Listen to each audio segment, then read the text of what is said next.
Salut, lundi 1er juillet 2024. Bon, donc les autres vidéos, c'était les winners. Là, on va regarder les losers. Toute la lose. Le ministre de la fonction publique, il est arrivé loin derrière la candidate du Front populaire dans la 3e circonscription de Paris. En difficulté également Agnès Pannier-Runacher à presque 16 points derrière le candidat du Rassemblement national. Le ministre en charge du commerce extérieur, Franck Riester, est lui aussi en ballottage défavorable face à un candidat Rassemblement national, les Républicains, dans la 5e circonscription de Seine-et-Marne. Olivier Véran est lui devancé par un candidat du nouveau Front populaire. On se dirige potentiellement face au candidat du nouveau Front populaire, pardon. Alors Olivier Véran, lui, pourrait bénéficier du désistement.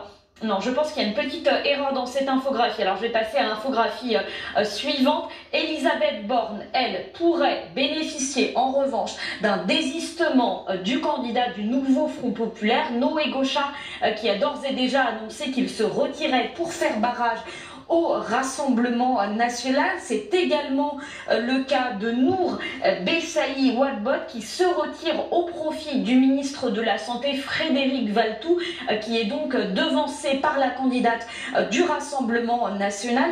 Idem pour Guillaume Kasbarian, le ministre du Logement, qui lui échappe à une triangulaire difficile grâce au retrait, encore une fois, du candidat du nouveau Front populaire.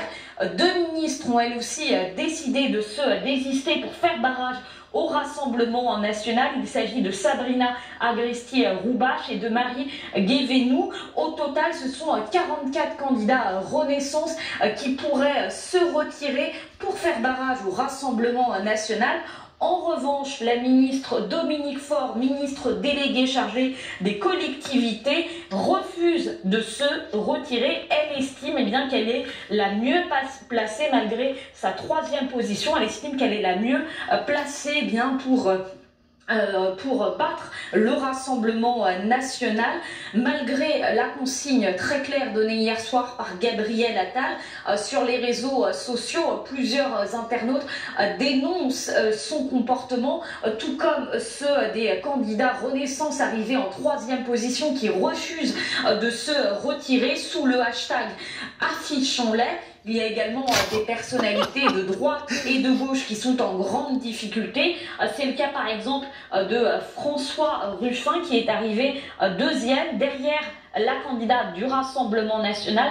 La candidate de la majorité présidentielle, Alban Branlant, a elle aussi décidé de se désister. Également arrivée 2e, Valérie Rabault, candidate socialiste investie par le nouveau Front populaire. Elle arrive derrière la candidate, la maire de Montauban, LR, mais investie par le Rassemblement national. Figure des Républicains, Olivier Marleix est lui aussi en difficulté. Derrière le candidat du Rassemblement national, d'autres personnalités politiques, des figures ont, elles, d'ores et déjà été éliminées dès le premier tour. C'est le cas par exemple de Jérôme Cahuzac, Clément Beaune, Fabien Roussel ou encore du candidat communiste Léon Desfontaines.